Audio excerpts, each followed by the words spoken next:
Hello,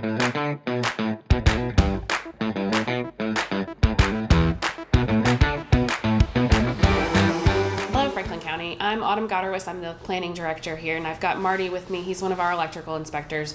We wanted to talk today about electrical permitting for folks who were impacted by the flood. So if you're just working on a new construction or renovation project that's not related to the flood, you can just keep scrolling.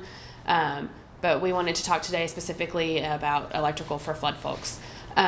So the first thing we want to talk about is if you just received a few inches of water, if your meter wasn't impacted and your panel wasn't impacted, you probably already had your service reinstated, but if not, those are pretty easy to reinstate. But we want to talk about folks who receive several feet of flood water, and Marty's kind of going to go over the options for restoring electrical service in those cases.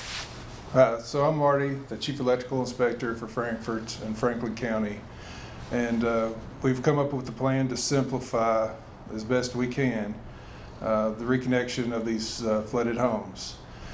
So the standard we're going to switch to now is going to be you can set a temporary pole, which you've always had that option. If you don't have a temporary pole or don't want a temporary pole and you want to get power back on the structure, as long as your service equipment didn't go underwater, or even if it did, you can replace it and get new service equipment. But at your panel, go to your panel, remove all of your wiring for the whole house.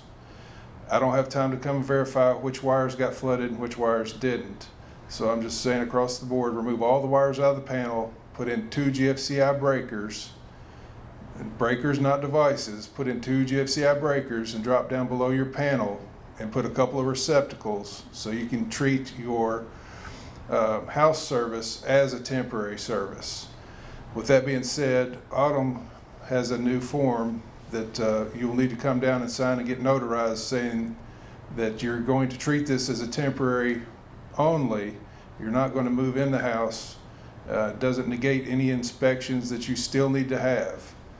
But this drastically simplifies the process of these houses that were more severely damaged. Also, footnote, we do have confirmation from the state electrical department that all Romex that has been flooded, submerged, the tips of it in the water, if it basically got wet by the flood waters, it is no longer good to reuse. And if you do have it in your house, before you get your rough-in inspection, when you're putting it back together and I show up, you will have to replace it with new wiring. This is in the code book, it's by the manufacturers, and we do have confirmation from the state that once it is flooded, it's no longer viable for use.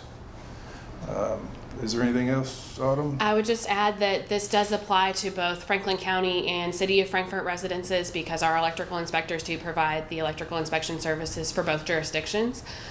We are also waiving all electrical permit and inspection fees locally, so I wanted to note that. We hope this helps to clarify any questions that you have, and we're here to answer any questions because there are a lot of moving parts to this and a lot of permitting questions that people are having. So you can always give us a call. Our number is 502-875-8701. We're happy to talk it through. You can come and talk to us in person. We can come to you. We're here and available to answer your questions.